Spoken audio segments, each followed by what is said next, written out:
কার্যক্রম বন্ধ করে দিয়ে পুরো প্রশাসনকে অচল করে দেওয়ার মতো এই ধরনের কর্মসূচি ঘোষণা করতে আমরা বাধ্য হব। আগামী 6 ফেব্রুয়ারি 2025 তারিখের ভিতরে এই বৈষম্যটি নিরসন করার জন্য মাননীয় প্রধান উপদেষ্টা উদ্যোগ গ্রহণ করবেন। উক্ত সময়ের মধ্যে পদ পদবি ও বৈষম্য নিরসন করা না হলে আগামী 8 ফেব্রুয়ারি সকাল 9টা থেকে জাতীয় প্রেস ক্লাবের সম্মুখে সারা বাংলাদেশের সকল কর্মচারীকে নিয়ে মানববন্ধন এবং অবস্থান কর্মসূচি পালন করা হবে। উক্ত মানববন্ধন এবং অবস্থান কর্মসূচি থেকে আমরা গণকর্মচারীরা মাননীয় প্রধান উপদেষ্টার বাসভবন অভিমুখে পদযাত্রা শুরু করব। তৎপরিপ্রেক্ষিতেও যদি কোনো সিদ্ধান্ত না আসে, বাংলাদেশের প্রশাসনের চালিকা শক্তির বিভিন্ন দপ্তর সংস্থার যে প্রশাসনিক যে পদ, এই পদের কার্যক্রম বন্ধ করে দিয়ে পুরো প্রশাসনকে অচল করে দেওয়ার মতো এই ধরনের কর্মসূচি ঘোষণা করতে আমরা বাধ্য হব। অদ্য 1-2-2025 তারিখে বাংলাদেশ প্রশাসনিক কর্মকর্তা বাস্তবায়ন ঐক্য পরিষদ কর্তৃক আয়োজিত আজকের এই সংবাদ সম্মেলনে উপস্থিত বিভিন্ন প্রিন্ট, ইলেকট্রনিক মিডিয়ার সাংবাদিক ভাই ও বোনেরা, সরকারের বিভিন্ন সংস্থা হতে আগত দায়িত্বপ্রাপ্ত প্রতিনিধিগণ এবং বিভিন্ন দপ্তর হতে আগত প্রাণপ্রিয় নেতৃবৃন্দ, বাংলাদেশ প্রশাসনিক বাস্তবায়ন ঐক্য পরিষদের পক্ষ থেকে সকলকে শুভেচ্ছা এবং অভিনন্দন জানাচ্ছি।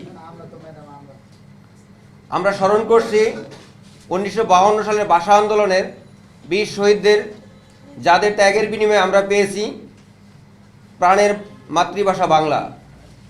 আমরা গভীরভাবে স্মরণ করছি মহান মুক্তিযুদ্ধের প্রাণ বিসর্জনকারী শহীদ মুক্তিযোদ্ধাদের। অসংখ্য মা বোনের ইজ্জতের বিনিময়ে অর্জিত হয়েছে আমাদের স্বাধীন বাংলাদেশ। আমরা আরও স্মরণ করছি 2014-এর জুলাই বিপ্লবের শহীদদের, 2024-এর জুলাই বিপ্লবের শহীদদের, যাদের ত্যাগের বিনিময়ে ফ্যাসিস্ট দেশের অভ্যন্তরীণ শত্রু বিদায় নিয়েছে। প্রিয় সাংবাদিক ভাই ও বোনেরা, আজ আমরা প্রশাসনিক জাতাকলে বৈষম্যের শিকার ও অধিকার বঞ্চিত হয়ে আপনাদের নিকট উপস্থিত হয়েছি। সরকারি দপ্তর ভেদে পদবি বেতন বৈষম্যের করুণ কাহিনী আপনাদের প্রচার মাধ্যমে প্রচার করে অধিকার বঞ্চিত কর্মচারীদের ন্যায্য অধিকার ফিরে পেতে সহায়তা করবেন এই প্রত্যাশা করছি।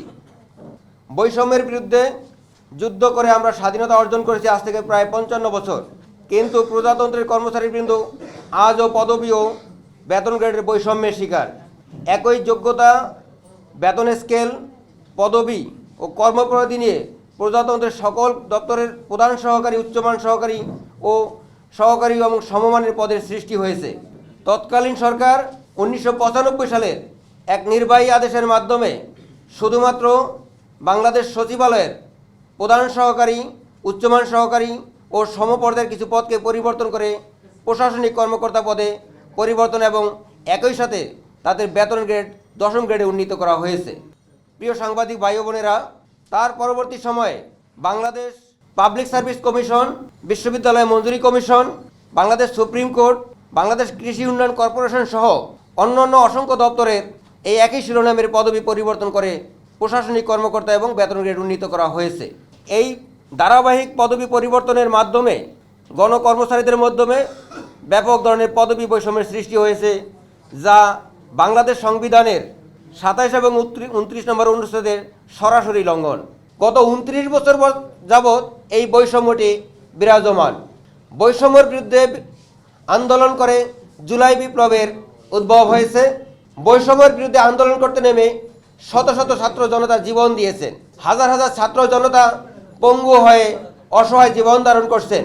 বৈষম্য নিরসনের অঙ্গীকার নিয়ে বর্তমান সরকার দেশ পরিচালনা করছেন, কিন্তু অত্যন্ত পরিতাপের বিষয়, প্রজাতন্ত্রের কর্মচারী হয়েও আমাদের বৈষম্য নিরসনের কোনো পদক্ষেপ আমরা এ যাবৎ দেখছি না। উদ্ভূত পরিস্থিতিতে আমরা কর্মসূচি দিতে বাধ্য হচ্ছি।